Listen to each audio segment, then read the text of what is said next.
Assalamualaikum warahmatullahi wabarakatuh. Kami dari kelompok 5 kelas biologi C semester 5 akan menjelaskan tentang hormon reproduksi, proses ovulasi dan menstruasi, serta menopause dan andropause. Selamat menyaksikan. Sebelumnya kami akan memperkenalkan anggota dari kelompok 5. Yang pertama ada Felzia Maharani dengan NIM 1908106078. Selanjutnya ada Cindy Amanda Putri dengan NIM 1908106083 dan Sahara Putri Rizky 1908106094. Apa itu hormon? Hormon adalah zat organik yang diproduksi oleh sel-sel khusus dalam bahan yang dialirkan ke dalam peredaran darah dan dengan jumlah yang sangat kecil dan dapat merangsang sel-sel tertentu untuk berfungsi. Hormon reproduksi yaitu hormon yang dijadikan sebagai substansi yang dihasilkan oleh sel yang bergerak dalam aliran darah yang mengantarnya ke organ target atau jaringan di dalam tubuh dan memberikan suatu reaksi yang dapat menolong mengkoordinasi fungsi-fungsi di dalam tubuh. Yang pertama yang akan dibahas adalah hormon reproduksi pada pria dan wanita. Hormon yang pertama adalah hormon testosteron yang dihasilkan di dalam testis, berfungsi mempengaruhi pertumbuhan alat kelamin pria, menstimulasi metabolisme tubuh, dan memperpanjang hidup spermatozoa. Yang kedua yaitu hormon progesteron, akan mempertahankan ketebalan endometrium sehingga dapat menerima implantasi zigot, mengatur pembentukan plasenta, dan produksi air susu. Yang ketiga yaitu hormon FSH atau hormon follicle stimulating hormon yang dihasilkan oleh hipofisis. Akibat rangsangan GnRH, FSH akan menyebabkan pematangan dari folikel. Yang keempat adalah hormon LH atau luteinizing hormon yang dihasilkan oleh hipofisis akibat rangsangan GnRH, berfungsi untuk merangsang sekresi kelenjar gonad atau folikel menjadi matang pecah dan ovulasi. Yang terakhir adalah hormon estrogen yang dihasilkan di ovarium berguna untuk pembentukan ciri-ciri perkembangan seksual pada wanita, yaitu pembentukan payudara, lekuk tubuh, dan yang lainnya. Selanjutnya yaitu hormon GnRH atau gonadotropin relaxin hormon yang merupakan hormon yang diproduksi oleh hipotalamus yang ada di otak, berfungsi sebagai perangsang FSH di dalam hipofisis. Selanjutnya yaitu hormon somatotrop yang dihasilkan di hipofisa, berfungsi sebagai pengendali pertumbuhan dan perkembangan, meningkatkan pembentukan protein dan yang lainnya. Yang terakhir adalah hormon prostaglandin yang dihasilkan di endometrium dari uterus. Kita akan masuk ke dalam materi tentang ovulasi. Ovulasi sendiri merupakan peristiwa pelepasannya ovum atau sel telur yang sudah matang dari ovarium kemudian masuk ke dalam tuba Fallopi. Pada saat ini, sel telur sudah siap untuk melakukan proses pembuahan. Setiap bulan, dalam 1 bulan, sel telur akan menghasilkan 1 ovarium pada wanita. Proses ovulasi ini akan terjadi apabila alat kelamin betina sudah mencapai fase dewasa pada kelaminnya. Ovulasi terjadi dalam siklus yang teratur, yaitu 1 kali siklus atau daur menstruasi pada manusia biasanya terjadi kira-kira 14 hari atau biasanya 1 hari sebelum menstruasi berikut. Kita akan masuk ke dalam macam-macam ovulasi. Ovulasi sendiri terbagi menjadi 2 macam. Yang pertama yaitu ovulasi spontan dan yang kedua yaitu ovulasi dirangsang. Ovulasi spontan sendiri adalah ovulasi yang terjadi tanpa adanya rangsangan dari luar. Contohnya seperti ovulasi yang terjadi pada manusia. Kemudian yang kedua yaitu ovulasi yang dirangsang, adalah ovulasi yang terjadi apabila ada rangsangan, misalnya dirangsang dengan kopulasi dan menggosok-gosok pada badan hewan jantan, dirangsang dengan bulu ayam pada vagina hewan ayam, dan juga proses terjadinya ovulasi pada manusia. Proses ovulasi yang pertama yaitu dikendalikan oleh hipotalamus otak dan melalui pelepasan hormon yang dikendalikan pada lobus anterius kelenjar hipofisis, LH dan FSH. Dalam fase praovulasi, folikel siklus menstruasi, folikel ovum akan mengalami rangsangan transformasi yang disebut ekspansi kumulus. ini distimulasi oleh sekresi FSH. Kemudian setelah dilakukan ini, lubang yang disebut sebagai stigma akan membentuk di folikel dan ovum akan meninggalkan folikel melalui lubang ini. Kemudian ovulasi akan dipicu oleh lonjakan dalam jumlah FSH dan LH yang dilepaskan dari kelenjar pituitari. Selama fase post-ovulasi atau luteal, sel telur akan melakukan perjalanan melalui tubuh fallopi menuju ke rahim. Jika dibuahi oleh sperma, mungkin akan melakukan implantasi ada 6 hingga 12 hari kemudian. Lalu terdapat siklus panjang pada ovulasi. Siklus panjang ini bukan merupakan indikasi yang dapat diandalkan pas hari ovulasi.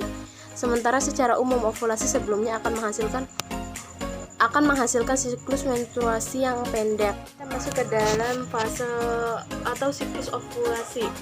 Siklus yang pertama ya disebut sebagai fase folikular.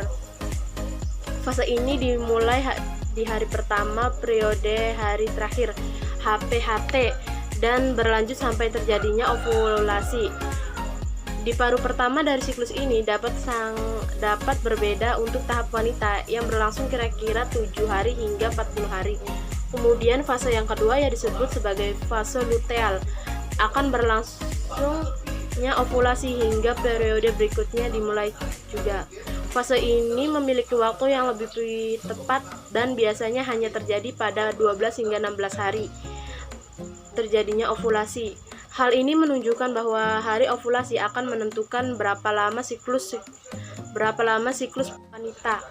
Ini juga berarti bahwa faktor-faktor luar seperti stres, penyakit, dan gangguan rutinitas biasa dapat menimbulkan terjadinya ovulasi yang kemudian efeknya akan terjadi pada perubahan waktu siklus head. Cara menentukan waktu ovulasi. Ovulasi dapat dihitung dari hari pertama periode menstruasi terakhir HPHT atau dengan menghitung 12 hingga 16 hari dari periode yang diharapkan berikutnya. Kemudian kebanyakan wanita akan berovulasi kapan saja di antara hari ke-11 hingga hari ke-12 dari siklus mereka. Dihitung dari hari pertama hari terakhir HPHT ini yang banyak orang disebut sebagai masa subur dari siklus wanita. Kemudian karena berhubungan seksual selama masa ini akan meningkatkan kemungkinan terjadinya kehamilan pada wanita.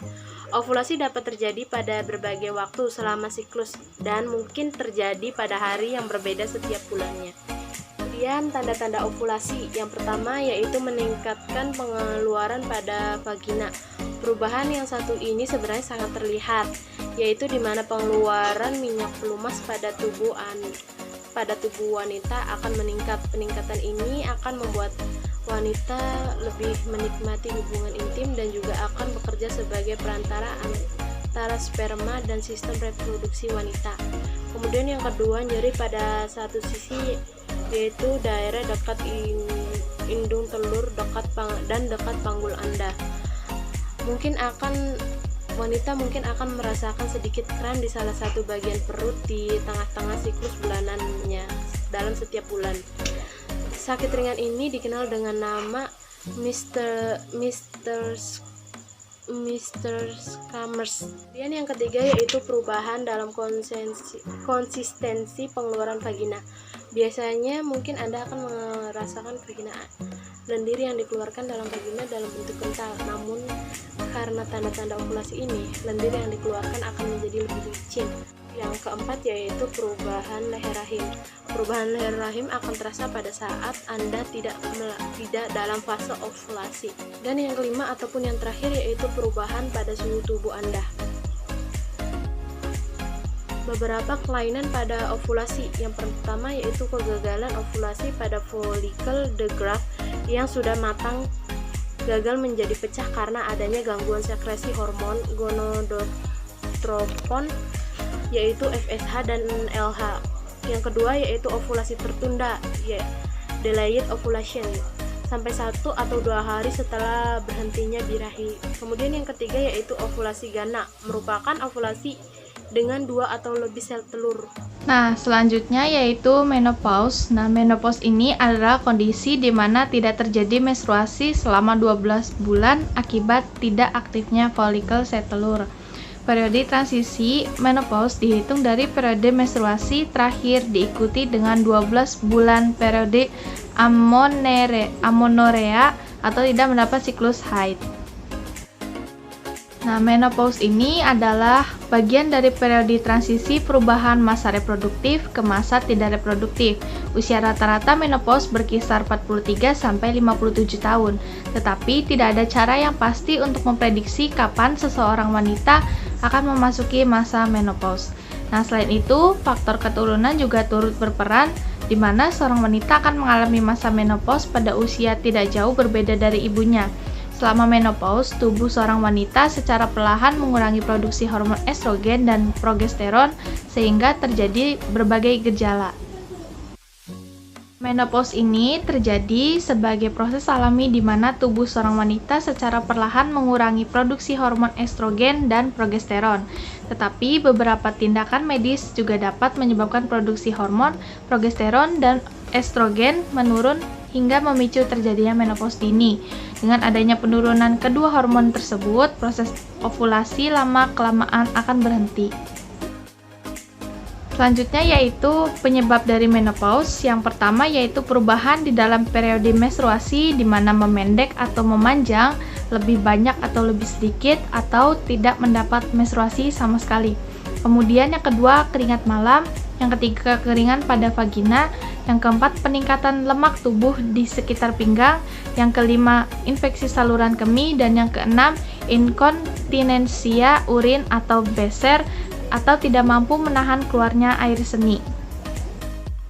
Selanjutnya yaitu andropause. Andropause ini berakar dari kata Yunani kuno yang merupakan andras atau pria dan juga pause yang artinya berhenti. Jadi andropause ini adalah sebagai sindrom penurunan kepuasan dan gairah seksual pada pria akibat rendahnya kadar testosteron. Bisa dibilang andropause ini adalah sekumpulan gejala, tanda, dan keluhan pada pria yang mirip menopause pada perempuan. Bedanya itu pada menopause dan andropause ini pria biasanya terjadi dalam waktu yang cukup lambat. Faktor-faktor pada andropause ini ada yang terjadi di dalam tubuh dan ada yang faktor dari lingkungan. Yang pertama dari dalam tubuh yaitu testosteron, yang kedua melatonin, yang ketiga DHEA atau dehydroepiandrosterone, GH atau growth hormone, dan yang terakhir IGF-1 atau insulin like growth factor 1. Nah, kemudian ada faktor dari lingkungan, yaitu biasanya kondisi ini dipicu karena tubuh terkena polusi lingkungan, serta pengaruh bahan kimia termasuk bahan pengawet, makanan, dan limbah. Penerapan diet dan pola makan yang tidak baik juga bisa menjadi hal pemicu andropause. Faktor lain dari andropause yaitu diabetes mellitus, kemudian penyakit arteritis, inflamasi, kemudian penyakit ginjal, obesitas, dan penyakit terkait HIV. Kemudian ada faktor psikogenik, di mana stres, psikis, dan fisik juga menjadi penyebab andropause. Biasanya ketika memasuki masa pensiun hingga perubahan kondisi lingkungan serta sosial menjadi salah satu pemicu stres pada pria parubaya dan lanjut usia. Nah, selanjutnya yaitu ada proses andropause yang terjadi di dalam tubuh. Nah, proses andropause ini terjadi karena faktor usia, penurunan kadar testosteron juga berkaitan dengan tingginya lemak visceralis alias lemak yang berada di antara organ. Lemak ini biasanya terlihat dengan jelas pada perut yang buncit. Tumpukan lemak tersebut akan mengacaukan sistem metabolisme, mengganggu hormon insulin untuk memecah kadar gula darah hingga menyumbat pembuluh darah. Penyumbatan ini akan mempengaruhi respon sistem saraf terhadap testosteron. Ketika tubuh tidak mendeteksi adanya testosteron, akhirnya hasrat dan gairah seksual pun menurun.